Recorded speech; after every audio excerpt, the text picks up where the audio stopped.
ఓం శ్రీ గురుభ్యో నమ.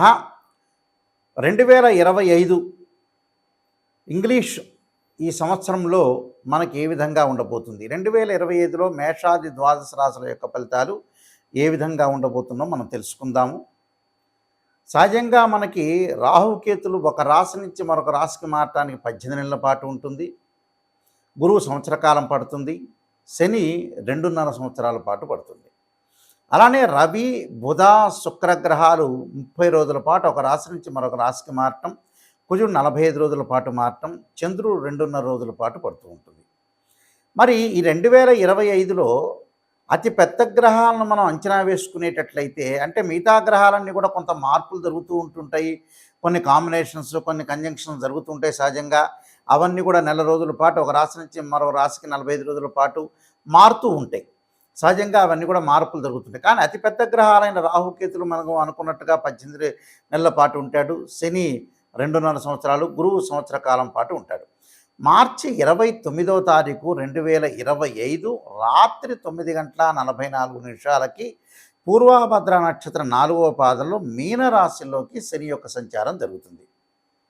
అలానే మే 14వ తారీఖున 2025 ఉదయం 11:34 మృగశిర నక్షత్రం 3వ పాద ప్రవేశంతో మిథున రాశిలోకి గురువు సంచారం చేస్తాడు. అంటే వృషభ రాశి నుంచి మిథున రాశిలోకి సంచారం జరుగుతుంది.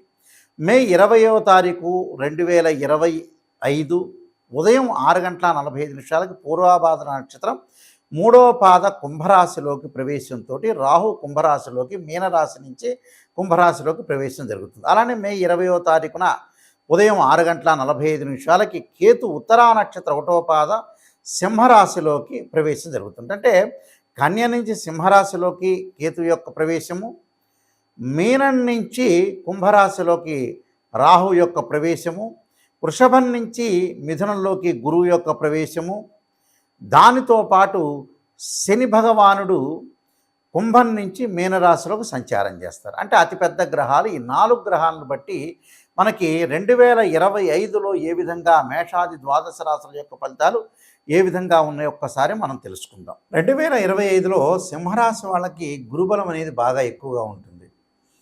గురుబలం వల్ల ఏదైతే సింహరాశి వాళ్ళకి గురువు మే 14వ తారీఖున మిథున రాశిలో సంచారం చేయటం వల్ల ఏకాదశ స్థానంలో గురువు యొక్క సంచారం వల్ల 45% వాళ్ళకి చాలా అద్భుతంగా ఉంటుంది. అంటే ప్రతి కార్యంను కూడా అవలీలగా జయాన్ని పొందటం ఒకటి, ప్రభుత్వ రీత్యా కొంత బహుమతులు రావటం ఒకటి, వృత్తి ఉద్యోగ వ్యాపార రంగాల్లో కీర్తి, ఆరోగ్యము, మిత్రత్వము, గౌరవ సన్మానాలు బాగా పొందుతారు.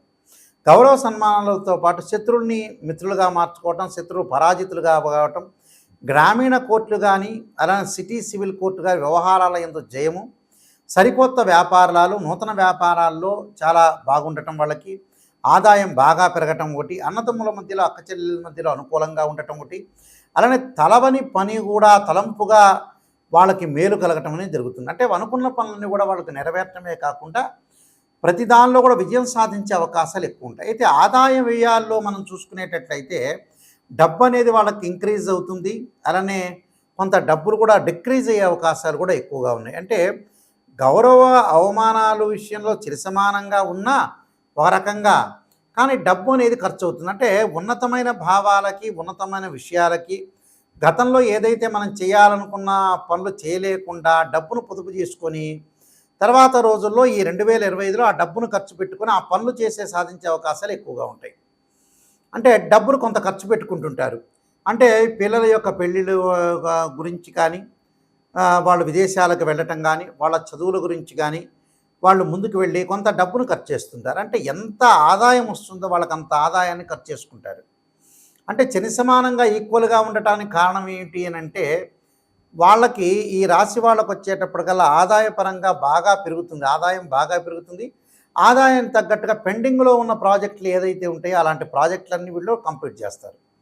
ఆ కంప్లీట్ చేయటం కూడా చాలా మంచిదే కదా. గురువు ఏకాదశ స్థానంలో ఉండటం లాభం కలుగుతుందని అర్థం.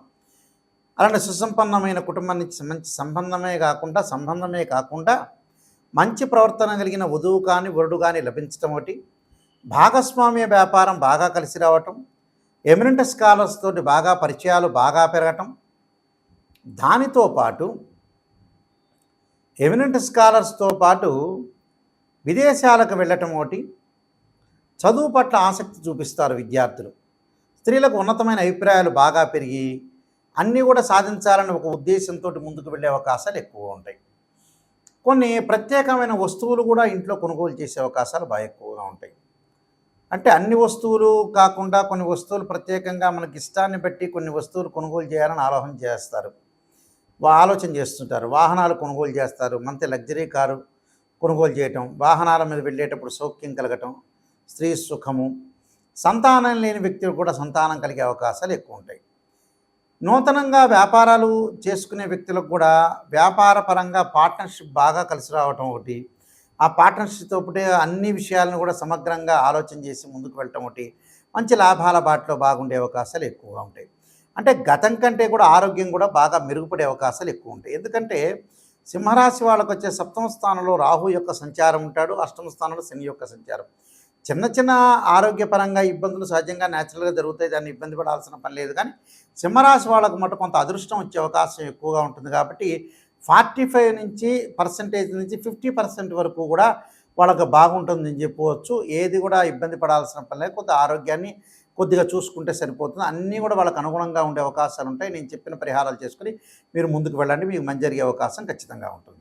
ఈ రాసుల వాళ్ళందరూ కూడా చక్కగా కొన్ని అనుసరించాల్సిన నియమాలన్నీ ఉన్నాయి. ఈ సంవత్సరం అంతా కూడా 2025లో ఈ రాసుల వాళ్ళందరూ కూడా అనుసరించాల్సిన విధానం ఏమిటి, విధి విధానాలని అనుసరిస్తే మన జీవితం అనేది ఎలాంటి మలుపు తిరగబోతుంది అంటే, వృత్తి ఉద్యోగ వ్యాపారం కానీ, వివాహం కానీ, అలానే ఆరోగ్యపరంగా కానీ, ఆర్థిక సమస్యలు కానీ, కోర్టు సమస్యలు కానీ, ఇలాంటివన్నీ కూడా ఇబ్బందులు కలగకుండా ఉండటానికి నేను కొన్ని ప్రత్యేకంగా రెమెడీస్ చెబుతాను. ఆ రెమెడీస్ అనేవి మీరు పాటించండి, మీకు మంచి జరిగే అవకాశం ఖచ్చితంగా ఉంటుంది. 2025లో గణపతి యొక్క ప్రార్థన చేయండి.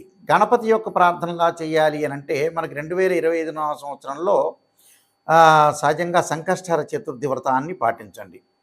సంకష్టహర చతుర్థి వ్రతాన్ని ప్రతి నెలలో చేసుకోవటం కానీ, లేకపోతే నెలకి ఒక నెలలో చేస్తే నెక్స్ట్ మంత్ ఆపేసుకొని ఆ పై మంత్లో కానీ సంకష్టహర చతుర్థి గణపతి యొక్క ప్రార్థన, గణపతిని గకార అష్టోత్తరంతో ప్రార్థన చేయటం చేయండి. అంటే వక్రతుండ మహాకాయ కోటి సూర్య సమప్రభ నిర్విఘ్నం కురుమే దేవా సర్వకార్యేశ్వరుదా అనే మంత్రాన్ని చక్కగా చదువుకోండి. వీలైతే తత్పురుషాయ వక్రతుండాయ ధీమహే తన్నోదంతి ప్రచోదయాత్ అనే మంత్రాన్ని చదవటం ఒకటి. గణపతి యొక్క ఆలయాలను దర్శనం చేయండి. అది ఎప్పుడు సంకష్టహర చతుర్థి రోజున కానీ, బుధవారం కానీ, హస్తా నక్షత్రం కానీ. అంటే మన జీవితంలో ఉండే విజ్ఞానాన్ని కూడా తొలగిపోతుంటాయి. ధనం కలిసి రావాలంటే, ధనపరంగా ఇబ్బందులు మీకు కలుగుతున్నాయి అంటే, ఓం యక్షాయ కుబేరాయ శరణాయ ధనధాన్యాధిపతే ధనం ధాన్య సమృద్ధిమే దేహిమే దాపై స్వహ అనే మంత్రాన్ని చక్కగా గురువారం రోజున ప్రాతకాలం చదవండి. వీలైతే ఇది నేను చదవలేను గురువుగారు అని చెప్పిన వ్యక్తులకి దేవానాంచ ఋషీనాంచ గురుకాంచన సన్నిభం బుద్ధిమతం త్రిలోకేశం తమ నమామి బృహస్పతిమని ప్రదోషకాల సమయంలో 2025లో ప్రతి గురువారం రోజున సాయంత్రం పూట చదవండి. వీలున్న గురువారాలు ఎక్కువ శాతం చదవటం అనేది నేర్చుకోండి. దానివల్ల ఏదంటే ధనం కలిసి వచ్చే అవకాశాలు ఎక్కువ ఉంటాయి. రుణబాధలు ఉన్న వాళ్ళు 2025లో ఖచ్చితంగా ఒక అర కేజీ బెల్లం బుధవారం రోజున కానీ, సోమవారం కానీ దానం చేయండి. దానితో పాటు ముఖ్యంగా వీలైతే శనివారం రోజున నల్ల నువ్వులు దానం చేయటం, ఆదివారం రోజున మినుములు, అలానే శనివారం రోజున ఉలవలు, గురువారం రోజున శనగలు దానం చేయటం అనేది మర్చిపోవద్దండి. చేసిన తర్వాత ఏదైనా సరే మంగళవారం వస్తుంటుంది మనకి. అంటే మంగళవారం రోజున కానీ, వీలైతే మృగశిర చిత్త ధనిష్ట నక్షత్రం రోజుల్లో కానీ కందులు దానం చేయండి. కందులు దానం చేయటంతో పాటు చక్కగా కందుల్ని ముందు రోజున నానబెట్టి ఆవుకు పెట్టడం అనేది కూడా నేర్చుకోండి. అలానే వాహన ప్రమాదాలు ఇవన్నీ కూడా కలగకుండా ఉండాలంటే ఖచ్చితంగా సుబ్రహ్మణ్య స్వామి యొక్క ఆరాధన చేయండి. తత్పురుషాయ విద్యే మహాసేనాయ ధీమే తన్నో షణ్ముఖ ప్రచోదయాత్ అనే మంత్రాన్ని చక్కగా చదవండి. కోర్టు సమస్యలు కూడా మీకు పరిష్కారం జరిగే అవకాశాలు ఖచ్చితంగా ఉంటాయి. అలానే వివాహం కాని స్త్రీ పురుషులు ఎవరైతే ఉంటారో వాళ్ళందరూ కూడా తప్పకుండా సీతారాముల యొక్క కళ్యాణంలో కానీ, శివపార్వతుల యొక్క కళ్యాణంలో కానీ పాల్గొనండి. అలానే శ్రీ వల్లీదేవి సమేత సుబ్రహ్మణ్య స్వామి యొక్క కళ్యాణంలో పాల్గొంటే కూడా మీకు కళ్యాణం జరిగే అవకాశం ఖచ్చితంగా ఉంటుంది. దీనితో పాటు విద్యార్థులు ఖచ్చితంగా విద్యలో వెనకబడి ఉన్నట్లయితే దక్షిణామూర్తి స్తోత్ర పారాయణం చేయండి. అలానే సరస్వతీ దేవం ఆలయాన్ని సందర్శన చేయటం అనేది మర్చిపోద్దండి. అంటే ఇవన్నీ కూడా ఆరోగ్యపరంగా ఇబ్బందులు కలిగే వ్యక్తులు కూడా శరీరే జర్జరీభూతే వ్యాధిగ్రస్తే కలేబరి ఔషధం జాహ్నవీతూయం వైద్యో నారాయణ హరి అనే మంత్రాన్ని చక్కగా చదువుకోండి. నువ్వుల నూనెతోటి శివుడికి అభిషేకం చేయండి. చేస్తే కూడా ఆయు ప్రమాణం పెరిగే అవకాశం ఉంది, ఖచ్చితంగా ఉంటుంది. అలానే ప్రతి విషయంలో కూడా ముందంజలో ఉండాలంటే ఖచ్చితంగా కొన్ని నియమాలనేవి పాటించండి. ఆ నియమాల్లో ముఖ్యంగా నేను కొన్ని విషయాలు స్పష్టంగా తెలియజేస్తున్నాను. అవన్నీ కూడా మీరు పాటించి ముందుకెళ్తే మీకు మంచి జరిగే అవకాశం ఖచ్చితంగా ఉంది. ఇలాంటివన్నీ కూడా మీకు అన్నీ కూడా దోషాలన్నీ తొలగిపోవాలంటే ఖచ్చితంగా ఏదైతే మీకు బాధలనేవి ఉంటాయో ఆ బాధలన్నీ కూడా తొలగటానికి ప్రత్యేకంగా నేను ఒక పుస్తకాన్ని రాశాను. అది రాజమండ్రి మోహన్ పబ్లికేషన్ వాళ్ళు బృహత్ పరిహార సింధు అని మంత్ర యంత్ర తంత్ర రెమెడీస్ అనే పుస్తకం ఉంది.